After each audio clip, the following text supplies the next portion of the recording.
In this section, these general items will be covered: tools, water hookup, drain requirements, electrical requirements, leveling, and location.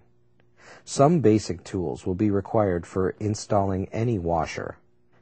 There are a number of items to consider when determining the proper location for a front-load washer.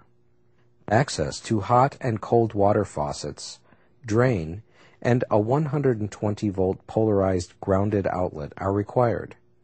The water heater should be set to deliver 120 degrees Fahrenheit water. The floor plays a very important role in the operation of washers. These washers, fully loaded with clothes and water, can weigh over 300 pounds. The floor must be sturdy and solid. If it is not, when the washer is in spin, the washer will vibrate and can be very noisy. Most installation guides will list the washer dimensions and clearance requirements for the sides, back, top, and front of the machine if the washer is to be installed in a closet. Do not operate the washer in temperatures below 32 degrees Fahrenheit or 0 degrees Celsius. Some water can remain in the washer and can cause damage in low temperatures. The drain hose may be included in the packing material, pre-attached, ready for installation, or it may be stored within the cabinet. The drain hose can be installed using the standpipe drain system, the laundry tub system, or the floor drain system. The standpipe drain requires a minimum diameter standpipe of 2 inches and a carry-away capacity of no less than 17 gallons per minute.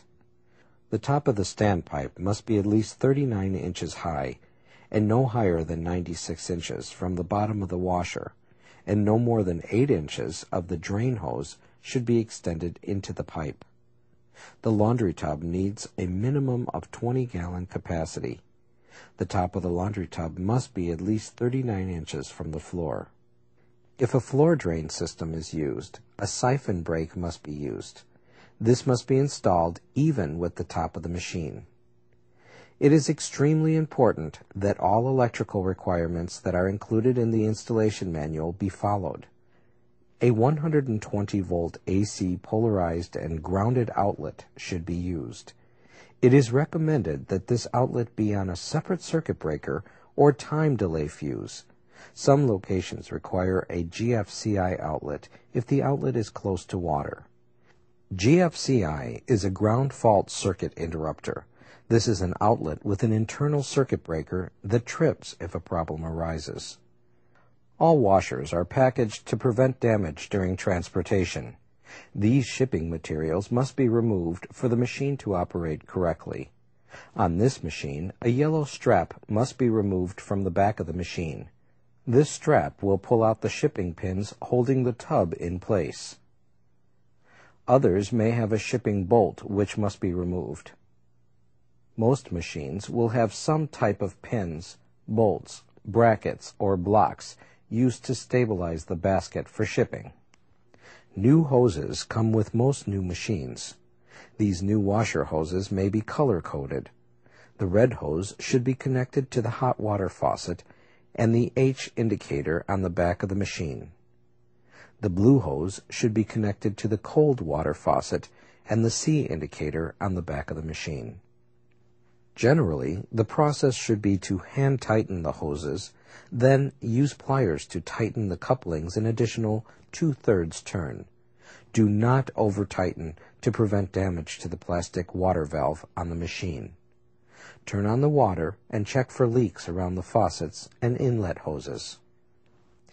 It is very important that the drain hose be installed correctly to avoid water leakage and/or floor damage.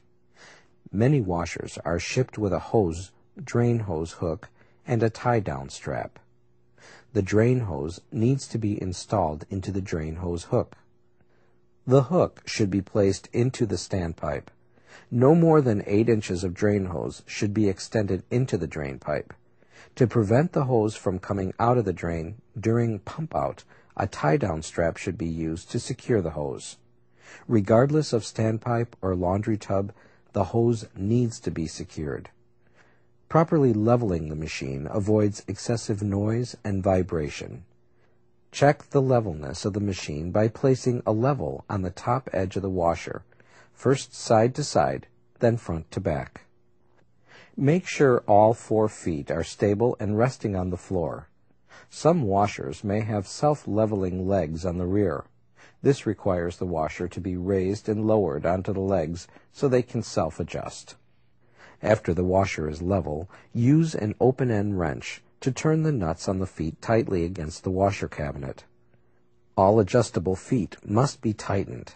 If the nuts are not tight against the washer cabinet, the washer may vibrate and move. Some washers may not have locking nuts and will just require the legs to be adjusted until level. The washer level should be checked once it is in its final location. It is recommended by the manufacturer to run 1 complete cycle without clothing on new washers. Use 1/2 the normal amount of detergent and select the normal cycle. Allow the washer to complete the cycle and check for proper operation.